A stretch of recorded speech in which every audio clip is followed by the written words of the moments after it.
பிஸ்மில்லாஹிர்ரஹ்மானிர்ரஹீம். அல்ஹம்துலில்லாஹ். கண்ணியத்திற்குரிய தாய்மார்களே, பாசத்திற்குரிய சகோதரிகளே, அல்லாஹ் சுப்ஹானஹு வ தஆலா நம் அனைவரையும் நல்ல விஷயங்களில் ஒன்று சேர்த்து வைப்பானாக. அவனுக்கு பிடித்தமான இந்த மஜ்லிஸை, அவனுக்கு பிடித்தமான இந்த மக்களை அல்லாஹ் நாளை சொர்க்கத்திலேயும் ஒன்று சேர்த்து வைப்பானாக. நம்முடைய ஹலாலான ஹாஜாத்துகள் அனைத்தையும் அல்லாஹ் நிறைவேற்றி தருவதோடு நம்முடைய ஒவ்வொரு செயல்பாடுகளும் இஹ்லாஸான முறையிலே, சுன்னத்தான முறையில் அமைத்துக் கொள்வதற்குண்டான நல்ல பாக்கியத்தை அல்லாஹ் நம் எல்லோருக்கும் தந்தல் புரிவானாக. ஆமீன்.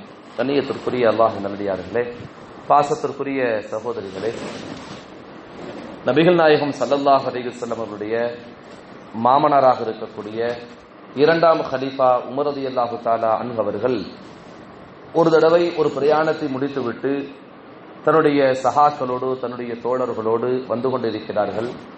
அப்படி வருகின்ற பொழுது ஒரு இடத்துல நின்று உமர் ரலியல்லாஹு தஆலா அவர்கள் தேம்பி தேம்பி அழுகிறாங்க. கடுமையான முறையில் அழுகிறாங்க. எந்த அளவுக்குன்னு கேட்டா, அந்த ஹதீஸ்ல, அதாவது அந்த சரித்திரத்தை பதிவு செய்யக்கூடிய வரலாற்று ஆய்வாளர் இப்படி எழுதுவாரு: பகா வ அபுகா, அவர் அழு அழு என்று அழுதார். அவரை பார்த்து மற்றவர்களும் அழுது விட்டாங்க. அவரை பார்த்து என்ன செஞ்சுட்டாங்க? மற்றவங்களும் அழுதுட்டாங்க. அவ்வளோ தூரம் அழுகிறாங்க. அப்ப அழுகிற அந்த உமர் ரலியல்லாஹு தஆலா அவங்கள பார்த்து தன்னுடைய அந்த தோழர்கள்லாம் கேட்டாங்க: உமரே, ஜனாதிபதி அவர்களே, நீங்க இவ்வளவு தூரம் அழுது நான் பார்த்ததில்லை, நீங்க இவ்வளவு தூரம் ஏன் அழுகிறீங்க அப்படின்னு கேட்கிறப்ப உமர் ரலியல்லாஹு தஆலா அழுது கொண்டே சொன்னார்கள், இதே ஒரு தோட்டத்தில், அதாவது இந்த பகுதியில தான் நான் இஸ்லாமிய மார்க்கத்தை ஏற்றுக்கொள்வதற்கு முன்னால் ஒரு 25-30 வயசு இளைஞனாக இருக்கின்ற பொழுது என்னுடைய தந்தை ஹத்தாபின் மூலமாக சில ஒட்டகங்கள் கொடுக்கப்பட்டு மேய்ப்பதற்காக நான் வருவேன். இந்த இடத்துக்கு என்ன செய்யறேன்? நான் மேய்ப்பதற்காக நான் வருகிறேன். அப்ப மேய்க்க வர்றப்ப காலையிலிருந்து சாயங்காலம் வரலும் என்னுடைய ஒட்டகத்துல மேய்ச்சிட்டு இருப்பேன். சாயங்காலம் வீட்டுக்கு திரும்பக்கூடிய சமயத்துல அந்த ஒட்டகங்களை எல்லாம் எண்ணி பார்ப்பேன். ஏன்னா காலையில ஒரு 10 ஒட்டகம் கொடுத்து விட்டா திருப்பி 10 ஒட்டகம் கொண்டு போகணும்ல. அப்ப என்னுடைய ஒட்டகங்கள்லாம் இருக்குதா அப்படின்னு எண்ணி பார்க்கிறேன். அப்படி எண்ணி பார்க்கிறப்ப ஒரு ஒட்டகம் காணா போச்சு. ஒரு ஒட்டகம் எங்கேயும் தொலைஞ்சு போச்சு. தேடி தேடி பார்க்கறேன், கிடைக்கல. அப்ப எனக்கு மனசுல ரொம்ப சங்கடம், கண்ட தண்ணி வருது, அழுகிறேன். ஒட்டகத்தை காணாமே. ஒட்டகம் இல்லாம நான் வீட்டுக்கு போனேன்னா அத்தா வாப்பா என்ன செய்வாரு? ஹத்தாப் என்னை அடிப்பாரு, திட்டுவாரு அப்படின்னு ரொம்ப கவலையோட நான் ஒட்டகங்களை ரொம்ப நேரம் தேடுறேன், கிடைக்கல. அந்தி சாயுது, சாயங்கால நேரம் ஆயிடுச்சு, இரவு தொடங்குகிறது. நான் என்ன செய்யறேன்? சரி, இருக்கிற ஒட்டகத்தை கொண்டு போவனோட்டு இருக்கிற ஒட்டகங்களை கிளப்பி நான் என்னுடைய வீட்டுக்கு கொண்டு போறேன். வீட்டுக்கு போனேன்னு நான் நினைச்ச மாதிரி என்னுடைய தந்தை என்ன செய்யறாருன்னா எண்ணி பார்க்கிறாரு ஒட்டகத்தை. 1 2 3 எண்ணி பார்க்கிறாரு. ஒரு ஒட்டகத்தை காணோம். என்கிட்ட கேட்கிறாரு, என்ன மகனே, ஒரு ஒட்டகத்தை காணமே எங்க?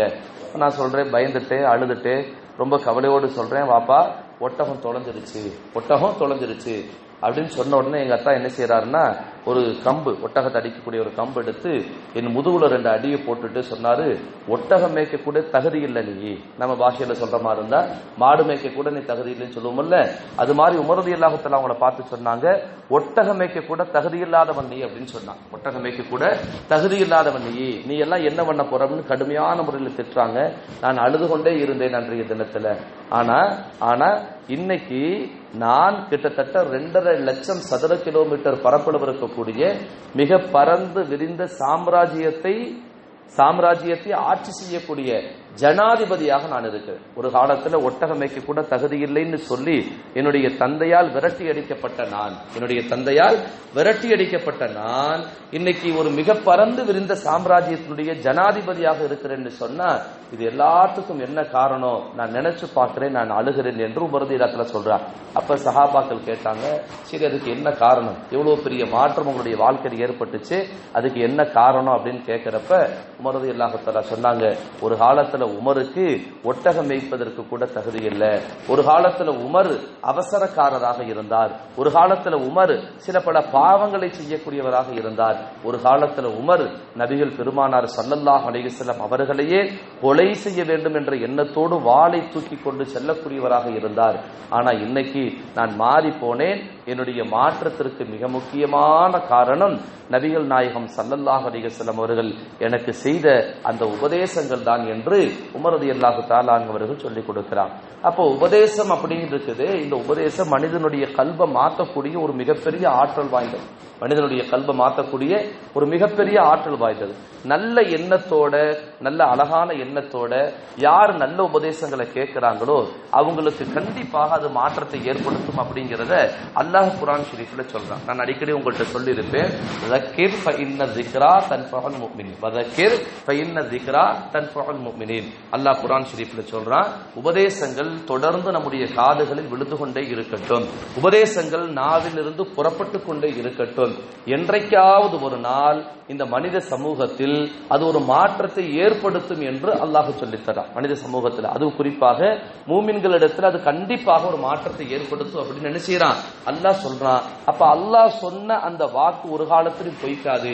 என்னைக்காவது ஒரு நாளைக்கு நம்முடைய வாழ்க்கையில அந்த மாற்றத்தை நம்ம பார்க்கலாம். கண்டிப்பாக நான் உங்களுக்கு சின்ன உதாரணங்களை சொல்லுவேன். நபிகள் நாயகம் ஸல்லல்லாஹு அலைஹி வஸல்லம் வாழ்க்கையில் நடந்த நிறைய சரித்திரங்கள் இருக்குது.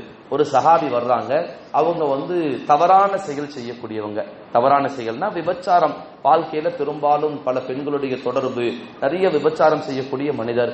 நபிகள் நாயகம் ஸல்லல்லாஹு அலைஹி வஸல்லம் அவங்கள்ட்ட வர்றாங்க. அவர் அதுவரையிலும் முஸ்லீமாக ஆகல. அவர் பொதுவாக அந்த காலத்துல நிறைய பாவங்கள் மிகச்சிருந்துச்சல்ல, அந்த காலத்தில் நடந்த சம்பவம் இது. நிறைய பாவத்தை செஞ்சவர் அந்த பாவத்தை எல்லாம் செஞ்சு முடிச்சுட்டு மனசுல ஒரு சின்ன எண்ணம், என்னடா இவ்வளவு பாவம் செய்யறமே, நம்ம திருந்தனா என்ன அப்படிங்கிற மாதிரி எண்ணம் ஏற்பட்டு நபிகள் நாயகம் ஸல்லல்லாஹு அலைஹி வஸல்லம் வர்றாங்க. கரம் பிடித்து இஸ்லாமிய மார்க்கத்தை ஏற்றுக்கொள்கிறார். மார்க்கத்தை ஏற்றுக்கிட்டதுக்கு பின்னாடி நபிகள் நாயகம் ஸல்லல்லாஹு அலைஹி வஸல்லம் சில உபதேசங்களை செய்யறாங்க. அதுல ரொம்ப முக்கியமானது, அல்லாஹ்வை தவிர வேற யாரையும் வணங்கக்கூடாது, திருடக்கூடாது, பொய் சொல்லக்கூடாது, விபச்சாரம் செய்யக்கூடாது, சாராயம் குடிக்க கூடாது அப்படின்னு முக்கியமான மார்க்கத்தினுடைய கட்டளைகளை எல்லாத்தையும் நபிகள் நாயகம் ஸல்லல்லாஹு அலைஹி வஸல்லம் அந்த சஹாபிட்ட சொல்றாங்க.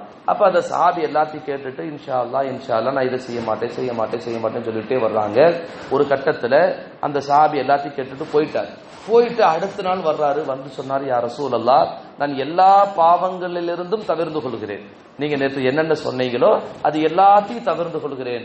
ஆனா நான் இஸ்லாத்தை ஏத்துக்கிறதுக்கு முன்னாடி தவறான பழக்கமுடைய அந்த விபச்சாரம் செய்யக்கூடிய ஒரு பாவத்தை தொடர்ந்து செஞ்சுட்டு இருந்தேன்.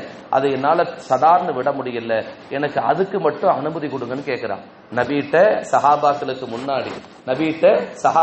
முன்னாடி என் சஹாபி கேட்கிறாங்க, யா ரசூலல்லாஹ், எனக்கு விபச்சாரம் செய்வதற்குண்டான அனுமதி வேண்டும் அப்படின்னு கேட்கிறாங்க. சஹாபாக்களுக்கு கடுமையான கோபம். விபச்சாரத்தை அழிக்க வந்த ரசூலுல்லாஹ், பாவங்களை ஒழிக்க வந்த ரசூலுல்லாஹ், அந்த நபிட்ட போய் எனக்கு விபச்சாரத்திற்கு அனுமதி கொடுங்கன்னு இவர் கேட்கிறாரே அப்படின்னு மற்ற சஹாபாக்கள்லாம் கோபமா பாக்குறப்ப இந்த சஹாபி கேட்டுட்டு அமைதியா நிக்கிறாங்க. நபிகள் நாயகம் ஸல்லல்லாஹு அலைஹி வஸல்லம் அந்த சஹாபி பக்கத்துல கூப்பிட்டு அப்படியே முதுகுல கொஞ்சம் தடவி விட்டு கேட்டாங்க, என்னப்பா உனக்கு அனுமதி வேணுமா? ஆம், எனக்கு அனுமதி வேணும். சரி, அதுக்கு முன்னாடி சில கேள்விகள் கேட்கிறேன், நீ அதுக்கு பதில் சொல்லு அப்படின்னு சொல்லிட்டு இந்த சஹாபியை பார்த்து கேட்டாங்க, உன்னுடைய தாயிடத்தில் விபச்சாரம் செய்வதற்கு நீ ஆசைப்படுவாயா கேட்டான். உன்னுடைய தாயிடத்தில் விபச்சாரம் செய்ய நீ ஆசைப்படுவாயா? அல்லாஹ் அக்பர், நான் எப்படி செய்வேன்? அது நான் செய்யவே மாட்டேன், அது என்னுடைய கல்புல கூட அந்த சிந்தனை எனக்கு வராது அப்படின்னு இந்த சஹாபி சொல்றாங்க.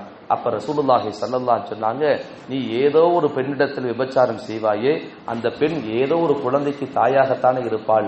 அப்ப ஒரு தாயிடத்தில் விபச்சாரம் செய்வது கூடுமான்னு கேட்டோன்னே சஹாபி சொன்னாங்க, இல்ல நான் கண்டிப்பா செய்ய மாட்டேன், என்னை மன்னிச்சிருங்க ரசூலுல்லாஹ்னு சொல்றாங்க. அடுத்த மறுபடியும் ரசூல் ஸல்லல்லாஹு அலைஹி வஸல்லம் கேட்டாங்க, உன் சகோதரி இடத்தில் விபச்சாரம் செய்ய நீ ஆசைப்படுவாயா? அஸ்தக்ஃபிருல்லாஹ், எப்படி அது சிந்தனையே வராத எனக்கு, என்னுடைய சகோதரி இடத்துல அல்லாஹ், அப்படிப்பட்ட ஒரு கேள்வியே வரக்கூடாதே அப்படின்னு சஹாபி சொல்றாங்க. அப்ப நபிகள் நாயகம் ஸல்லல்லாஹு அலைஹி சொன்னாங்க, நீ யாரிடத்தில் விபச்சாரம் செய்ய ஆசைப்படுகிறாயோ அது யாரோ ஒருத்தருக்கு சகோதரியாகத்தானே இருப்பாங்க அப்படின்னு. அடுத்து மறுபடியும் கேட்டாங்க, உன்னுடைய மகளிடத்துல, உன்னுடைய சொந்த பந்தங்களிடத்துல அப்படின்னு ஒன்னா கேட்கிறாங்க. இந்த சஹாபி மறுத்து கடைசியில சொன்னாங்க, இன்ஷா அல்லாஹ் இனிமேல் நான் இந்த விபச்சாரத்தின் பக்கம் நெருங்கவும் மாட்டேன், அந்நிய பெண்களை பார்க்கவும் மாட்டேன் என்று அந்த சஹாபி உறுதிமொழி எடுத்து விட்டு போறாங்க. நபிகள் நாயகம் ஸல்லல்லாஹு அலைஹி சொன்னாங்க, சொர்க்கவாதியை பார்ப்பதாக இருந்தால் இவருடைய கருத்தில் இவர் நிலைத்து இருக்கின்ற காலத்தில் இவர் சொர்க்கவாதி என்று நபிகள் நாயகம் ஸல்லல்லாஹு அலைஹி வஸல்லம் சொல்லிக் கொடுத்தார். அப்ப நீங்க பார்க்கணும், நபிகள் நாயகம் ஸல்லல்லாஹு அலைஹி வஸல்லம் செஞ்ச அந்த உபதேசம் என்ன செஞ்சுச்சுன்னா, அதை கேட்டு நடந்த காரணத்தினால், நல்லா கவனிக்கணும், அதை கேட்டு நடந்த காரணத்தினால், அதை தன்னுடைய வாழ்வில் கடைபிடித்த காரணத்தினால் அந்த சஹாபி சொர்க்கவாதியாக மாறினார் என்று நாம் என்ன செய்யறோம், வரலாறுகள்ல பார்க்கிறோம், நபியினுடைய வார்த்தைகள்ல பார்க்கிறோம். அப்ப ஒரு உபதேசம் இருக்குது, அது தன்னுடைய மனிதனுடைய வாழ்வில் ஒரு பெரிய மாற்றத்தை ஏற்படுத்தும். அதே மாதிரி இந்த உபதேசம் இருக்குது, இதுதான் நம்முடைய உள்ளத்துல ஒரு உயிரோட்டத்தை தரக்கூடியது. நாம நினைச்சுக்க கூடாது. நான் இப்ப 2-3 நாளைக்கு முன்னாடி கூட தராவி பயான்ல சொன்னேன், நானு நீங்க கேட்டீங்களா இல்லையான்னு தெரியல. உபதேசம்ங்கிறது ஏதோ ஒரு நேரத்தை போக்குவதற்காக அப்படிங்கிற மாதிரி நினைச்சுக்க கூடாது. நம்முடைய பாவத்தை கண்டிப்பாக தடுக்கும். கண்டிப்பா என்ன செய்யும், அது தடுக்கும். அதுல எந்த சந்தேகம் இல்லை. நபிகள் நாயகம் ஸல்லல்லாஹு அலைஹி வஸல்லம் என்ன செஞ்சாங்கன்னா, ஒரு தடவை ஒரு சஹாபி உட்கார்ந்து இருக்கிறாங்க. ஒரு சஹாபிட்ட ஒரு சஹாபி வந்து நபி ஸல்லல்லாஹு அலைஹி வஸல்லம் கிட்ட கேட்கறாங்க, யா ரசூலல்லாஹ், எனக்கு சில பாவங்களை செய்யறதுக்கு அனுமதி கொடுங்கன்னு கேட்கிறான். சாராயம் குடிக்கிறதுக்கு எனக்கு அனுமதி கொடுங்கன்னு கேட்கிறான். அப்ப நபிகள் நாயகம் ஸல்லல்லாஹு அலைஹி வஸல்லம், அப்படியா, சரிப்பா, பரவாயில்ல, போ, நீ குடிக்கிறதுனா குடிச்சுக்கோ, ஆனா நீ என்ன செய்யக்கூடாதுன்னா பொய் சொல்லக்கூடாது அப்படிங்கிறான். என்ன செய்யக்கூடாது, பொய் சொல்லக்கூடாது. சாராயத்தை குடிக்கிறதுனா குடிச்சுக்கோ, பொய் சொல்றதை நீ விட்டுறணும் அப்படிங்கிறான்.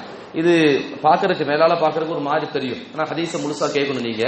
நபிகள் நாயகம் ஸல்லல்லாஹு அலைஹி சொல்லி முடிச்சோன்னே இந்த சஹாபி என்ன செய்யறாங்க, வீட்டுக்கு போயிட்டாங்க. நைட் நேரத்துல சாராயம் குடிக்கணுங்கிற ஒரு எண்ணம் ஏற்படுது. உடனே என்ன செய்யறாங்க, சாராயம் குடிக்கலாம நினைக்கிறாங்க.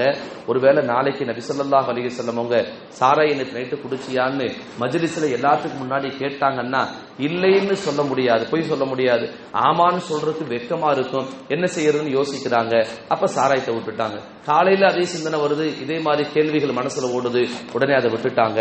அப்ப ஒவ்வொரு நேரமும் யோசிச்சு பார்க்கறாங்க, நபி ஸல்லல்லாஹு அலைஹி வஸல்லம் பொய் சொல்லக்கூடாதுன்னு சொல்லி இருக்கிறாங்களே, அதனால அதிலிருந்து தவிர்த்து கொள்ள வேண்டும் என்பதற்காக என்ன செஞ்சாங்க, இந்த பாவத்தை விட்டுட்டாங்க. நான் எதுக்காக இதை சொல்றேன் அப்படின்னு கேட்டா, சில சமயங்கள்ல சில உபதேசங்கள் இருக்குது, உங்களுடைய கல்புல நல்ல ஆழமா பதிஞ்சிருச்சு அப்படின்னு சொன்னோம்னா, நல்ல கல்புல ஆழமா பதிஞ்சிருச்சு அப்படின்னு சொன்னோம்னா, அது கண்டிப்பாக ஏதோ ஒரு இடத்துல உங்களை பாவங்களிலிருந்து தடுக்கும் அப்படிங்கிறது நிதர்சனமான உண்மை. ஒருவேளை உங்களை அறியாம பாவம் செய்து விட்டால், ஏன்னா மனிதனுடைய இயல்பு பாவம் செய்யக்கூடியதுதான். அல்லாஹ் படைக்கிறப்ப என்ன செஞ்சுட்டான், நபிகள் நாயகம் ஸல்லல்லாஹு அலைஹி சொல்றாங்க, ஒவ்வொரு மனிதனையும் படைக்கின்ற பொழுதே ஒரு ஷைத்தானையும் சேர்த்தே ஒரு மலக்கையும் சேர்த்தே அல்லாஹ் படைத்திருக்கிறான். இப்ப நாம் படைக்கப்பட்டிருக்கிறோம், எங்கூட ஒரு மலக்கும் இருக்கிறாங்க, ஒரு ஷைத்தானும் இருக்கிறான். அப்ப மலக்கு என்ன செய்வாங்கன்னா நல்லதை சொல்லிட்டே இருப்பாங்க, ஷைத்தா என்ன செய்வான், கெட்டதை சொல்லிட்டே இருப்பான். நீ அதை செய்ய, நீ அப்படி பண்ணு, இப்படி பண்ணு. மலக்கு சொல்லுவாங்க தொழுக போடு, ஷைத்தான் சொல்லுவான் இல்ல வேணாம், அப்புறம் பாத்துக்கலாம், கொஞ்ச நேரம் படு அப்படின்பா. மலக்கு சொல்லுவாங்க பயானுக்கு போன்னு, இல்ல என்ன பயான் கேட்டு என்ன நம்ம பேசாம உட்காருப்பானி அப்படின்னு ஷைத்தான் சொல்லுவான். மலக்கு சொல்லுவாங்க குர்ஆன் ஓது நோட்டு, இல்ல நீ பேசாம கடு, குர்ஆன் ஓது என்ன கிடைக்க போகுது நமக்கு அப்படின்னு ஷைத்தான் சொல்லுவான். இப்படி ஷைத்தானுக்கு மலக்குக்கு நடுவுல நடக்கக்கூடிய போராட்டத்துல தான் மனிதனுடைய வாழ்வு இருக்குது. அப்ப சில சமயங்கள்ல ஷைத்தான் என்ன செஞ்சிடறான், மிகச்சிடறான். இது எல்லாத்துடைய வாழ்வில நடக்கக்கூடிய விஷயம் தான். நீங்க பாருங்க, உங்களுக்கு தெரியும், ஒரு பெரிய சஹாபி, ஒரு மிகப்பெரிய சஹாபியை யாரும் என்ன செய்யக்கூடாது, தப்பா மனசுல நினைக்க கூடாது. அவங்களுடைய வாழ்க்கையில நடந்தது எல்லாமே நமக்கு படிப்பினைக்காக அல்லாஹ் நடத்தி கொடுத்ததுங்கிறத மனசுல நல்லா பதிவு செஞ்சுட்டு இந்த சம்பவத்தை கேளுங்க. ஒரு பெரிய சஹாபி, நபி ஸல்லல்லாஹு அலைஹி வஸல்லம் அவங்களுக்கு ரொம்ப பிடிச்சமான சஹாபி மாயிஸ் ரலியல்லாஹு தஆலா அன்ஹு. மாயிஸ்னு சொல்லக்கூடிய ஒரு சஹாபி ரலியல்லாஹு தஆலா அன்ஹு. இந்த சஹாபி நல்ல சஹாபி, ரொம்ப ஒரு திறமையானவங்க, அதே மாதிரி ரொம்ப பேணுதலானவங்க, ரொம்ப ஒரு தக்வாதாரி, இறையச்சமுடையவங்க தான். ஆனா என்னன்னா, ஒரு கட்டத்துல இந்த மலக்குக்கும் ஷைத்தானுக்கு நடக்கக்கூடிய போராட்டத்துல ஷைத்தான் வெற்றி பெற்று விட்டான். எப்படின்னா, இந்த சஹாபி ஒரு பெண்ணிடத்துல தவறா நடந்துட்டான், விபச்சாரம் செஞ்சுட்டான்.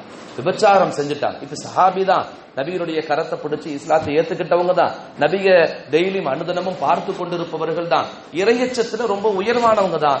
சில சமயங்கள்ல சஹாபியாக இருந்தாலும் கூட நமக்கு படிப்பினை தர வேண்டும் என்பதற்காக அல்லாஹ் அவர்களுடைய வாழ்க்கையில ஒரு சூழலை ஏற்படுத்துறா. எப்படின்னா, ஒரு பாவமான காரியத்தை செய்யக்கூடிய ஒரு சூழல். அவர் விபச்சாரம் செஞ்சுட்டாரு, மாயிஸ் ரலியல்லாஹு தஆலா அன்ஹு. பாருங்க, நல்லா கவனிக்கணும். உபதேசம் கேட்டு கேட்டு பழக்கப்பட்ட உள்ளமாக இருந்த காரணத்தினால், நல்லா கவனிக்கணும், உபதேசம் கேட்டு கேட்டு பழக்கப்பட்ட இருந்த காரணத்தினால் ஒரு பாவம் செய்யக்கூடாதுங்கிறதுல ரொம்ப கவனத்தோடு இருப்பாங்க சஹாபாக்கள். எந்த பாவத்தையும் செஞ்சிடக்கூடாதுங்கிறதுல ரொம்ப கவனத்தோடு இருப்பாங்க. ஒரு கட்டத்துல ஷைத்தான் மிகைத்து ஒரு பாவத்தை செய்யக்கூடிய ஒரு சூழல் ஏற்பட்டுருச்சுன்னா உடனடியாக அந்த பாவத்திலிருந்து மீள்வது எப்படி அப்பதான் யோசிப்பாங்க. உடனடியா என்ன செய்வாங்கன்னா பாவத்திலிருந்து மீள்வது எப்படி? சின்ன பாவமா இருக்குதா தௌபா செய்யணும், வேற ஏதாவது பாவமா இருக்குதா அப்படி இது எல்லாம் என்ன செய்வாங்க, உடனே நபிட்டு வந்துருவாங்க. ஒரு பாவத்தை செஞ்சுட்டா என்ன செய்வாங்க, உடனே நபிட்டு வந்துடுறாங்க. மாயிஸ் ரலியல்லாஹு தஆலா அப்படித்தான் என்ன செய்யறாங்க, உடனே ரசூலுல்லாஹி ஸல்லல்லாஹு அலைஹி வஸல்லம் அவங்கள்ட்ட வர்றாங்க. பள்ளிவாசல்ல நபி ஸல்லல்லாஹு அலைஹி வஸல்லம் தொழுகை முடிச்சுட்டு வெளியில வர்றாங்க. வந்து சொன்னாங்க, யா ரசூலல்லாஹ், நான் ஒரு பெரிய பாவம் செஞ்சுட்டேன், நான் அழுக்காகிட்டேன், நான் அசுத்தமாகிட்டேன், என்னை ஹத்தடிப்பதின் மூலமாக, கல்லால் அடித்து கொள்வதின் மூலமாக என்னை பரிசுத்தப்படுத்துங்கள் என்று அந்த சஹாபி நபிகள் நாயகம் ஸல்லல்லாஹு அலைஹி வஸல்லம் அவங்கள்ட்ட சொல்றாங்க. சஹாபியை பார்க்கறாங்க ரசூலுல்லாஹி ஸல்லல்லாஹு அலைஹி வஸல்லம். நல்ல சஹாபி, தொழுகையாளி, அதே மாதிரி நல்ல ஈமான்தாரி, நல்ல தக்வாதாரி, இறையச்சமுடையவர். இவர் என்னடா இப்படி சொல்றாரு அப்படின்னு பார்த்துட்டு அந்த சஹாபியினுடைய இடத்தில் நின்று ரசூல் ஸல்லல்லாஹு அலைஹி வஸல்லம் யோசிச்சு சொன்னாங்க, என்ன பாவம் செஞ்சீங்க அப்படின்னு கேட்கிறாங்க. அப்ப இந்த சஹாபி சொன்னாங்க, யா ரசூலல்லாஹ், நான் விபச்சாரம் செஞ்சுட்டேங்கிறான். நானே என்ன செஞ்சுட்டேன், விபச்சாரம் செஞ்சுட்டேங்கிறான். அப்ப உடனே ரசூல் ஸல்லல்லாஹு அலைஹி வஸல்லம் சொன்னாங்க, ஏன்னா சஹாபாக்கள் அவ்வளவு சீக்கிரத்துல பாவமான காரியங்களை ஈடுபட மாட்டாங்க, ரொம்ப இறையச்சத்துல முத்தி போயிருப்பாங்க, விபச்சாரம் செய்வதற்குண்டான ஒரு சூழல் வாய்ப்புகள் இருக்காது அப்படின்னு நபி ஸல்லல்லாஹு அலைஹி வஸல்லம் நினைச்சிட்டு சொன்னாங்க, இல்ல இல்ல நீங்க விபச்சாரம் செஞ்சிருக்க மாட்டீங்க, எதையாவது பெண்களை தப்பா பாத்தீங்களா அப்படின்னு. இல்ல ரசூலுல்லாஹ், நான் விபச்சாரம் செஞ்சுட்டேன். இல்ல இல்ல நீங்க சும்மா கையை பிடிச்சி இழுத்தீங்களா? இல்ல இல்ல நான் விபச்சாரம் செஞ்சுட்டேன். இல்ல இல்ல முத்தம் கொடுத்துருப்பீங்க அல்லது கட்டி பிடிச்சிருப்பீங்க அப்படின்னு. இல்ல இல்ல யா ரசூலல்லாஹ், நான் விபச்சாரமே செஞ்சுட்டேன் அப்படிங்கிறான். சஹாபி அழுத்தி அழுத்தி சொல்றாங்க. இந்த நபி ஸல்லல்லாஹு அலைஹி வஸல்லம் அவங்களும் லேசா லேசா கேட்கிறாங்க, லேசா. ஏன்னா சஹாபியை கவனிக்கிறாங்க, அவர் ரொம்ப தக்வாதாரி, இறையச்சம் உள்ளவர், அவர்கிட்ட இந்த பாவம் நிகழாது அப்படிங்கிற அடிப்படையில் மெதுவா கேட்கிறாங்க. இந்த சஹாபி விடாம சொல்றாங்க, இல்ல ரசூலுல்லாஹ், நான் விபச்சாரம் தான் செஞ்சுட்டேன் அப்படிங்கிறான். அப்ப கடைசியா ரசூல் ஸல்லல்லாஹு அலைஹி வஸல்லம் கேட்ட வார்த்தை, ஹதீஸில் உள்ள வார்த்தை, நான் அந்த வார்த்தையை உங்கள்கிட்ட அப்படி சொல்றேன், நீங்க யாரும் இது நினைச்சுக்க வேண்டாம். ரசூல் ஸல்லல்லாஹு அலைஹி வஸல்லம் கேட்டாங்க, சுருமா கூட்டுல அந்த கம்பி நுழைவதை போல நுழைந்து விட்டதா அப்படின்னு கேட்கிறாங்க. ஆம் யா ரசூலல்லாஹ், நானும் அந்த பெண்ணும் என்ன செஞ்சுட்டோம், ரெண்டு பேரும் இணைஞ்சிட்டோம், ரெண்டு பேரும் தாம்பத்தியத்தில் ஈடுபட்டுட்டோம் நாங்க அப்படின்னு நபிகள் நாயகம் ஸல்லல்லாஹு அலைஹி வஸல்லம் உங்கள்கிட்ட சஹாபி சொன்ன உடனே அப்ப ரசூலுல்லாஹி ஸல்லல்லாஹு அலைஹி வஸல்லம் சொன்னாங்க, அப்படியா, சரி, நீங்க செஞ்சது விபச்சாரம் தான். நீங்க ரெண்டு பேரும் என்ன செஞ்சிட்டீங்க, ஒருவரை ஒருவர் சுவைத்து விட்டீர்கள், ஒருவரை ஒருவர் அனுபவித்து விட்டீர்கள், அப்போ உங்களுக்கு தண்டனை தான். நீங்க கல்யாணமானவர் தானே? ஆமா கல்யாணமானவர். அப்ப ரசூலுல்லாஹி ஸல்லல்லாஹு அலைஹி வஸல்லம் சஹாபாக்களை கூப்பிட்டாங்க, கூப்பிட்டு சொன்னாங்க, இவரை கல்லால் அடித்து கொலை செய்யுங்கள். சட்டம், மார்க்கத்தினுடைய சட்டம். போன வருஷம் நம்ம சூரத்து நூர்ல பார்த்த சட்டம் தான். அப்ப ரசூல் ஸல்லல்லாஹு அலைஹி சொன்ன உடனே நடுவுல நிக்க வச்சு மூமின்கள் சஹாபாக்கள் எல்லோரும் நிற்கக்கூடிய சமயத்துல கல்லால் அடித்து அவருடைய தண்டனை நிறைவேற்றப்படுகிறது. அப்படி தண்டனை நிறைவேற்றப்ப கல்லால் அடிச்சே சாகிறதுங்கிறது எவ்வளவு பெரிய ஒரு மோசமான ஒரு சூழல். ஏதாவது நோய் வந்து சாகிறதுங்கிறது வேதனை, கடுமையான வேதனை. திடீர்னு மௌத்துங்கிறது பிரச்சனை இல்லை, அணுவணுவா ஒவ்வொரு இடத்துல வலி ஏற்பட்டு சாகிறதுங்கிறது ரொம்ப மோசமான ஒரு சூழல். அந்த கல்லால் அடிச்சு இது பண்றப்ப அந்த சஹாபிக்கு வலி தாங்க முடியல, வலி தாங்க முடியாம ஓடுறப்ப சஹாபாக்கள் விடாம துரத்தி என்ன செய்யறாங்க, துரத்தி பிடிச்சு அடிச்சு அவர் என்ன செய்யறாங்க, கொலை செய்யறாங்க, தண்டனை நிறைவேற்றுகிறார்கள். அப்ப ரசூலுல்லாஹி ஸல்லல்லாஹு அலைஹி வஸல்லம் கொஞ்ச நேரம் நின்று போயிட்டாங்க. போனதுக்கு பின்னாடி இந்த சஹாபாக்கள் கொலை செஞ்சுட்டு அதாவது தண்டனை நிறைவேற்றிட்டு வந்து சஹாபாக்கள் வந்து நபி ஸல்லல்லாஹு அலைஹி வஸல்லம் கிட்ட சொல்றாங்க, யா ரசூலல்லாஹ், இப்படி மாயிஸுக்கு நாங்கள் என்ன செஞ்சுறாங்க, அது தண்டனையை நிறைவேற்றுகிற பொழுது அவர் ஓடிட்டாரு, நாங்க அவரை திருப்பி பின்னாடி ஓடி போய் பிடிச்சு அவரை நாங்கள் ஹத்தடிச்சு கொலை செஞ்சுட்டோம், நாங்க தண்டனை நிறைவேற்றிட்டோம்னு சஹாபிகள் நபிகள் நாயகம் ஸல்லல்லாஹு அலைஹி வஸல்லம் அவங்கள்ட்ட சொல்றப்ப நபிகள் நாயகம் ஸல்லல்லாஹு அலைஹி வஸல்லம் அவர் அவரை விட்டிருக்கலாமே, அவருடைய தௌபாவை அல்லாஹ் கபூல் செய்து விட்டானே என்று நபி ஸல்லல்லாஹு அலைஹி வஸல்லம் சொல்றாங்க. சம்பவம் முடியுது. இந்த சம்பவத்தை நம்ம பார்க்க வேண்டிய மிக முக்கியமான விஷயம் என்ன தெரியுங்களா, ஒரு பாவம் செஞ்சுட்டாரு, செஞ்ச உடனே இன்னைக்கு நாம இருந்தா என்ன செஞ்சிருப்போம், அதை மறைக்கிறதுக்கு முயற்சி செய்யும் இல்லையா? இன்னைக்கு நாம என்ன செய்வோம்னா, ஒரு பாவத்தை செஞ்சதுக்கு பின்னாடி அதை மறைக்கிறதுக்கு என்னென்ன வழி இருக்குதோ எல்லாத்தையும் தேடுவோம். ஆனா சஹாபாக்கள் அப்படி இல்லை. அவங்க என்ன செய்வாங்க, அது மன்னிக்கப்படுவதற்கு என்னென்ன வழிமுறைகள் இருக்குதோ எல்லாத்தையும் தேடுவாங்க, ஒன்ன கூட விட மாட்டாங்க, அதுக்காக வெட்கப்பட மாட்டாங்க, அதுக்காக மெனக்கிடுவாங்க, ரொம்ப அதிகமா மெனக்கிடுவாங்க. சஹாபி ரசூலுல்லாஹி ஸல்லல்லாஹு அலைஹி வஸல்லம் அவங்கள்ட்ட வந்து கேட்டுட்டே இருப்பாங்க, யா ரசூலல்லாஹ், நான் இப்படி செஞ்சுட்டேன், முடியுமா அப்படி அப்படின்னு கேட்டு இந்த உலகத்திலேயே தன்னுடைய பாவத்திற்கு மன்னிப்பு கிடைக்க வேண்டும் என்று ஆசைப்படுவார்கள். இது எப்படி ஏற்பட்டுச்சுன்னு சொன்னோம்னா, அந்த சஹாபாக்களுடைய உள்ளத்துல நபிகள் நாயகம் ஸல்லல்லாஹு அலைஹி வஸல்லம் அவர்கள் செய்த உபதேசம் தங்கி இருந்ததனுடைய விளைவு. நபி ஸல்லல்லாஹு அலைஹி வஸல்லம் அவங்க செஞ்ச உபதேசங்கள் அந்த கல்புல இருந்துச்சு. அந்த கல்புல இருந்தனாலதான் என்ன செஞ்சாங்க, அவங்க பாவம் தன்னை அறியாமல் ஷைத்தானுடைய சூழ்ச்சியால் பாவம் செஞ்சுட்டா கூட உடனடியாக அதிலிருந்து மீள்வதற்குண்டான வழியை தேடினாங்க.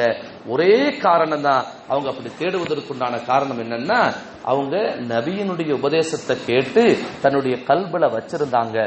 அந்த உபதேசங்கள் அவருடைய வாழ்க்கையில இந்த மாற்றத்தை ஏற்படுத்தும். முடிஞ்ச அளவுக்கு பாவத்திலிருந்து தவிர்த்து கொள்வார்கள். தன்னை அறியாமல் பாவம் ஏற்பட்டு விட்டால் கூட அதிலிருந்து மீள்வது எப்படிங்கிறத தான் சஹாபாக்கள் பார்ப்பாங்க. அதனாலதான் நான் உங்கள்கிட்ட சொல்றேன் அடிக்கடி, என்ன கேட்டோம்னா, எங்க நல்ல விஷயங்கள் உங்களுடைய காதுகளில் விழுந்தாலும், நல்ல விஷயங்கள் உங்களுடைய காதுகள்ல, அதே மாதிரி பயான் மஜ்லிஸ்ல நடக்குகின்ற பொழுது என்ன செய்யுங்க கேட்டோம்னா, நீங்க கொஞ்சம் நேரம் ஒதுக்குங்க. தயவு செய்து என்ன செஞ்சிருங்க, நேரம் ஒதுக்கிடுங்க.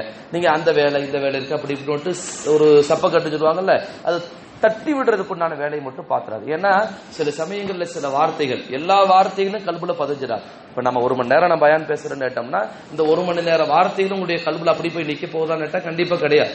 எல்லாமே அப்படி நிக்க போறது இல்லை. ஏதோ சில விஷயங்கள் தான் உங்களுடைய கல்புல பதியும், ஏதோ சில வார்த்தைகள் தான் உங்களுடைய கல்புல பதியும்.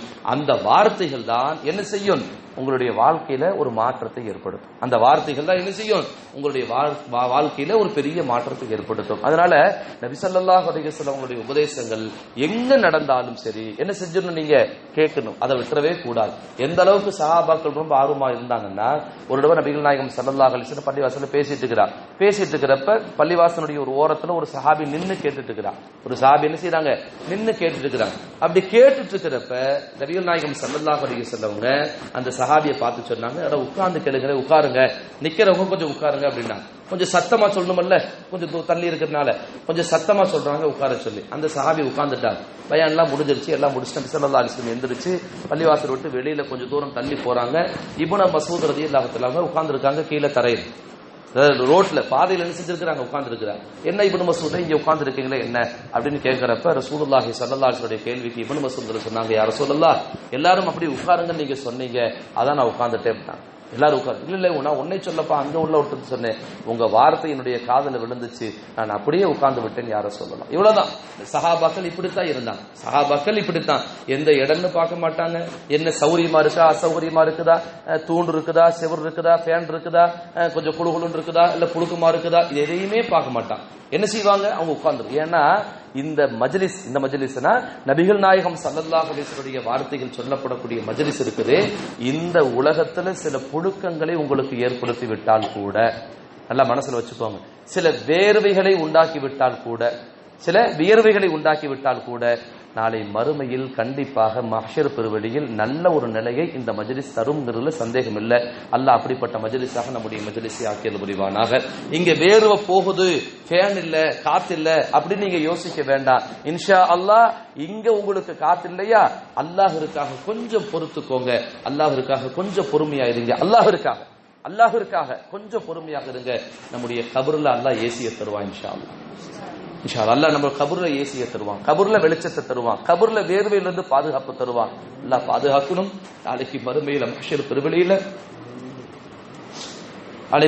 பெருவெளியில நபிகள் நாயகம் ஸல்லல்லாஹு அலைஹி வஸல்லம் சொன்னாங்களே, சூரியன் ஒரு ஜான் உயரத்தில் இருக்கும், தரை முழுவதும் செப்புத்தரையாக இருக்கும் சொன்னாங்களே, அந்த நேரத்தில் ஒவ்வொருவரும் செய்த பாவங்களுக்கு ஏற்ப அவர்களுடைய வியர்வைகள் அவர்களை மூழ்கெடுத்துக் கொண்டிருக்கும். சிலருக்கு கணைக்கால் வரையில் இருக்கும், சிலருக்கு முழங்கால் வரையில் இருக்கும், சிலருக்கு தொடை வரை, சிலருக்கு இடுப்பு வரை, சிலருக்கு கழுத்து வரை, சிலர் வியர்வையில மூழ்கி கொண்டிருப்பார்கள். வியர்வையில மூழ்கி ரொம்ப கஷ்டத்தை அனுபவித்துக் கொண்டிருப்பார்கள் என்று நபிகள் நாயகம் ஸல்லல்லாஹு அலைஹி வஸல்லம் சொன்னாங்க. அந்த வியர்வையிலிருந்து அல்லாஹ் நம்மளை பாதுகாப்பான். அந்த வேர்வையிலிருந்து அல்லாஹ் நம்மளை பாதுகாப்பான். ஏன்னா நம்ம அல்லாஹ்க்காக உட்கார்றோம் இல்லையா, அல்லாஹ்விற்காக உட்கார். அப்ப உபதேசங்கள் வாழ்க்கையில ஒரு பெரிய மாற்றத்தை ஏற்படுத்துங்கிறத முதல்ல நல்லா மனசுல வச்சுக்கோங்க. இது ஏதோ ஒரு இது இல்ல, கண்டிப்பா பாவத்திலிருந்து நம்மளை விலக செய்யும் இன்ஷா அல்லாஹ், நன்மைகளின் பக்கம் விரைந்து செல்ல செய்யும்.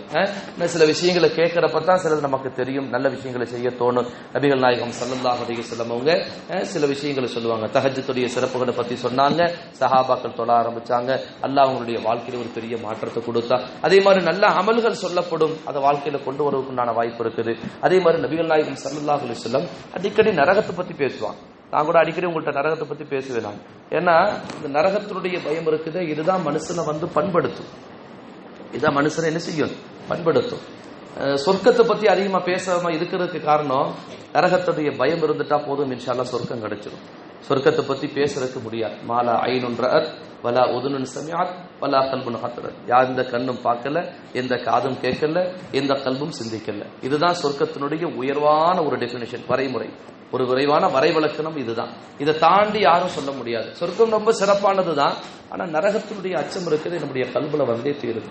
ஏன்னா நரகத்தினுடைய அச்சம் தான் என்ன செய்யும், நம்முடைய பாவத்திலிருந்து பாதுகாக்கும். ஏன்னா இன்னைக்கு பாவங்கள் தான் இன்னைக்கு சமூகத்தில் அதிகமாயிட்டே போகுது. சின்ன சின்ன பாவங்கள் நமக்கு தெரியல, எது பாவம் எது நன்மைன்னே தெரியாத அளவிற்கு நம்முடைய வாழ்க்கை ஓடிட்டு இருக்கு. அதனால நபிகள் நாயகம் ஸல்லல்லாஹு அலைஹி வஸல்லம் என்ன செய்வாங்கன்னா, நரகத்தை பத்தி நிறைய பேசுவாங்க. அந்த நரகத்தை பத்தி கேட்டதற்கு பின்னாடி தான் சஹாபாக்கள் என்ன செஞ்சாங்க, தன்னுடைய வாழ்க்கையில பெரிய பெரிய மாற்றத்தை உண்டாக்கணும். நான் உங்களுக்கு போன வருஷம் சொல்லியிருப்பேன், சாலபான்னு சொல்லக்கூடிய ஒரு சஹாபியினுடைய சரித்திரம். நபிகள் நாயகம் ஸல்லல்லாஹு அலைஹி வஸல்லம் ஒரு தடவை சொன்னாங்க, யார் ஒருவர் அந்நிய பெண்களையோ அல்லது அந்நிய ஆண்களையோ, நல்லா கவனிக்கணும், யார் ஒருவர் அந்நிய பெண்களையோ அந்நிய ஆண்களையோ தவறான பார்வையோடு பார்க்கிறாரோ, தவறான இச்சையோடு பார்க்கிறாரோ, அவருடைய கண்கள் அலை நரகத்துல என்ன செய்யப்படும்னா, ஈயத்த காட்சி அப்படி கண்ணில் ஊத்தப்படும். அது அப்படி கண்ணு பொங்கி வெளியில வந்துடும். மறுபடியும் கண் எடுத்து வைக்க, மறுபடியும் ஈயத்த காட்சி ஊத்த அப்படின்னு சொல்லி என்ன செய்வான்ட்டோம்னா, தொடர்ந்து அல்லாஹ் கடுமையான வேதனையை தருவான். அதே மாதிரி கண்கள்ல நல்ல காய்ச்சி பழுக்கப்பட்ட அந்த கம்பியை கொண்டு குத்தப்படும். கண்ணில் என்ன செய்வான், ஒரு சின்ன ஒரு முடி பட்டா கூட உறுத்தும். பாத்தீங்கன்னா உங்களுக்கு தெரியும், இந்த இமை முடி ஏதாவது திடீர்னு உதிர்ந்து கண்ணுக்குள்ள விழுந்துரும். அப்படி கண்ணுக்குள்ள விழுந்துருச்சுன்னு ஒரு உறுத்திட்டே இருக்கும். ஒரு சின்ன இமை முடி, நம்மளுடைய இமை முடி தான். அதே மாதிரி சின்ன தூசு, ஒரு தூசு கண்ணில் பட்டுச்சுன்னா உறுத்திட்டே இருக்கும். அப்ப இதவே நம்மளால தாங்க முடியல. நபிகள் நாயகம் ஸல்லல்லாஹு அலைஹி வஸல்லம் சொன்னாங்க, நாளைக்கு நரகத்துல அந்நிய ஆண்களையோ அந்நிய பெண்களையோ பார்த்தவர்களுக்கு உண்டான தண்டனையாக அல்லாஹ் தரக்கூடியதை நபி ஸல்லல்லாஹு அலைஹி வஸல்லம் சொன்னாங்க, நல்ல பழுக்க காய்ச்சிய கம்பியை எடுத்து அந்த கண்கள்ல மலக்குமார்கள் குத்துவாங்களாம். கண்கள் என்ன செய்வாங்க, மலக்குமார்கள் குத்துவாங்க, அப்படியே தோண்டுவாங்க, கண்ணுக்குள்ள விட்டு அப்படியே ஆட்டுவாங்க. பயங்கரமான வேதனையா இருக்கு. நபி ஸல்லல்லாஹு அலைஹி வஸல்லம் சொல்றப்ப அழுகுறாங்க. இந்த இதெல்லாத்தையும் கேட்கறாங்க சாலபாங்கிற சஹாபி, இது எல்லாத்தையும் கேட்கறாங்க. கேட்டு முடிச்சிட்டு சாலபாங்கிற சஹாபி யதார்த்தமா வெளியில போறாங்க. வெளியில போறப்ப ஒரு வீட்டினுடைய திரைச்சிலை நகருகிறது. அந்த காலத்துல வீட்டுல கதவுகள் இல்ல, இந்த மாதிரி திரைச்சிலை சாக்குகள் இருக்குல்ல, அந்த சாக்குல தான் அப்படி சும்மா போட்டிருப்பாங்க. இந்த திரைச்சிலை நகருது. உள்ள ஒரு பெண்மணி குளிச்சுட்டு இருக்கிறப்ப அவங்களுடைய ஆடை குறைவாக இருக்கிறது. அந்த நிலையில இந்த சஹாபி பார்த்துட்டான், சாலபாங்கிற சஹாபி பார்த்துட்டான். இந்த சஹாபி சின்ன வயசு தான், பெரிய வயசுலாம் இல்ல, சின்ன வயசு. நபிக்கு ரொம்ப நெருக்கமானவங்க. சின்ன வயசுங்கிறனால நபி ஸல்லல்லாஹு அலைஹி வஸல்லம் ரொம்ப பிரியமா பார்ப்பாங்க, கொள்ளுவாங்க. அப்ப அடுத்த நாள்ல இருந்து சாலபாவை காணா. நபி ஸல்லல்லாஹு அலைஹி வஸல்லம் ஒரு நாள் 2 நாள் பாக்குறாங்க. 3ஆவது நாள் கேட்டுட்டாங்க, எங்க சாலபா காணமே, எங்க தெரியல, யார சொல்லலாம், எங்களுடைய கண்கள்லையும் படல. சஹாபாக்கள் சொல்றாங்க, சாலபா போய் கூட்டிட்டு வாங்க. உமர் ரலியல்லாஹு தஆலா போறாங்க, கூட இன்னொரு சில சஹாபாக்கள் போறாங்க. அங்கேயே நிறைய இடங்கள்ல தேடுறாங்க. கடைசியாக ஒரு மலை குன்று, அதாவது மலை குன்றுனா கொஞ்சம் ஒரு மலைப்பாங்கான இடத்துல இருக்குது. அந்த இடத்துல போய் பாக்குறாங்க.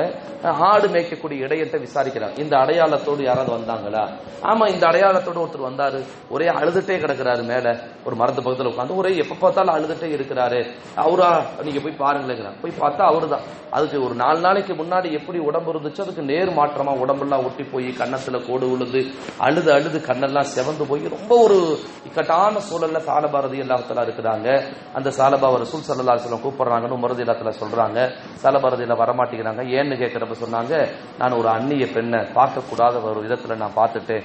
இந்த கண்களை கொண்டு புனிதமான ரசூலை எப்படி நான் பார்ப்பேன், நானு இது பாவப்பட்ட கண்கள். அப்ப உமர் ரலியல்லாஹு தஆலா சொல்றாங்க, இல்லப்பா அப்படி இல்ல, நபி ஸல்லல்லாஹு அலைஹி சொல்லியிருக்கிறாங்க, தெரியாம யதார்த்தமாக படக்கூடிய பார்வை இருக்குது, அதுக்கு தண்டனை கிடையாது, அதுக்காக பிடிக்கப்படாது. நீ தெரியாம தானே பார்த்த, ஒன்னும் தப்பு இல்லவா, நபிகிட்ட பேசுவோம் வா, உன்னை நபி கூப்பிட்டாங்க அப்படின்னு. இல்ல நான் வரமாட்டேன்னு சொல்றாங்க. ரொம்ப கத்தி அழுகிறாங்க. அந்த அழுகை அவருடைய கடைசி அழுகை. அப்படியே அவர் மௌத்தா போயிடுறார். இன்னா லில்லாஹி வ இன்னா இலைஹி ராஜிஊன். அப்படியே அவர் என்ன செஞ்சார், மௌத்தா போயிடுறார். அப்ப இந்த சாலபாவுடைய இந்த மாற்றத்திற்கு என்ன காரணம்? சாலபா ரலியல்லாஹு தஆலா இந்த மாற்றத்துக்கு அந்நிய பெண்ணை யதார்த்தமா பார்த்துச்சு. ரோட்ல போறோம், திடீர்னு பாக்குறோம், கண்ணில் பட்டுட்டாங்க, இது பாவமா? பாவம் இல்லை. யதார்த்தமா போறீங்க, யாராவது ஆண்கள் வந்துட்டாங்க, பார்த்துட்டு இது பாவம் இல்லை. வேணும்னே ஆசையோட பார்க்கணுங்கிற எண்ணத்தோட பார்த்தா அது பாவம், அதுல எந்த மாற்று கருத்தும் கிடையாது. அப்ப ஒரு யதார்த்த பார்வைதான், ஆனாலும் கூட அதை நினைச்சு அழுது அப்படியே மரணத்தை விட்டார் என்று சொன்னால் அதுக்கு என்ன காரணம்னா, ரசூல் ஸல்லல்லாஹு அலைஹி வஸல்லம் நரகத்தை பற்றி, அந்த அந்நிய ஆண்களையோ பெண்களையோ பார்த்தால் ஏற்படக்கூடிய தண்டனை குறித்து ஹதீஸ்ல சொன்ன அந்த வார்த்தைகள் தான் இந்த கல்புல பதிவு செஞ்சப்பட்டிருக்குது. அந்த கல்பு தான் இவரை உறங்க விடாமல், இவரை நிம்மதியாக இருக்க விடாமல் இவரை அப்படியே ஒழுக்கிட்டே இருந்திருக்குது. ஒரு கட்டத்துல இவருடைய உயிரை கூட எடுத்துருச்சு. அந்த உபதேசம் தான் உயிரை கூட எடுத்துருச்சு. அதனால யாருக்கு என்ன ஒரு பெரிய, அதனால அவருக்கு எவ்வளவு பெரிய பாக்கியன்னு கேட்டோம்னா, சொர்க்கத்துல உயர்ந்த இடத்துல இருக்கக்கூடிய பாக்கியம் அவருக்கு கிடைச்சு. சொர்க்கத்துல உயர்ந்த நபிகள் நாயகம் ஸல்லல்லாஹு அலைஹி வஸல்லம் சொன்னாங்க, சாலபா என் நேசத்திற்குரியவர், நாளை சொர்க்கத்துல என்னோடு இருப்பார் நபிகள் நாயகம் ஸல்லல்லாஹு அலைஹி வஸல்லம். அப்ப அவ்வளவு பெரிய பாக்கியம் எப்படி கிடைச்சது? அந்த நரகத்தினுடைய உபதேசத்தை மனசுல வைத்ததனுடைய விளைவுதான் அப்படிங்கிறத நம்ம மனசுல வச்சோம். அதனால உபதேசங்கள் அப்படிங்கிறது வாழ்வில் மாற்றத்தை ஏற்படுத்துவதற்குண்டான ஒரு மிகச்சிறந்த கருவி. வாழ்வில் மாற்றத்தை ஏற்படுத்துவதற்குண்டான ஒரு மிகச்சிறந்த கருவி. அதுக்கு ஒரே நிபந்தனை, 2 பேர்த்திட்டையும், சொல்றவங்கள்ட்டையும் கேட்கிறவங்கள்ட்டையும் இஹ்லாஸ் இருக்கணும். சொல்றவங்கள்ட்டையும் கேட்கிறவங்கள்ட்டையும் இஹ்லாஸ் இருக்கணும். என்னை நான் திருத்திக் கொள்வதற்காக கேட்கிறேங்கிற எண்ணம் இருக்கணும். அந்த எண்ணத்தோடு சொல்வதற்கும் கேட்பதற்கும் அல்லாஹ் நமக்கு வாய்ப்பு தருவானாக. நம்முடைய வாழ்வில் அத்துணை தருணங்களிலேயும் அல்லாஹ்வை பற்றிய, ரசூலை பற்றிய நல்ல எண்ணங்களை அல்லாஹ் தந்தல் புரிவானாக. நரகத்தை பற்றிய அச்சத்தை அல்லாஹ் மேலும் மேலும் அதிகப்படுத்தி, கபரை பற்றிய பயத்தை அல்லாஹ் அதிகப்படுத்தி, நம்முடைய வாழ்வின் ஒவ்வொரு தருணங்களிலேயும் அவனுக்கு பிடித்தமான வாழ்வாக அமைத்துக் கொள்வதற்குண்டான ஒரு சூழலை அல்லாஹ் எல்லோருக்கும் தந்தல் புரிவானாக.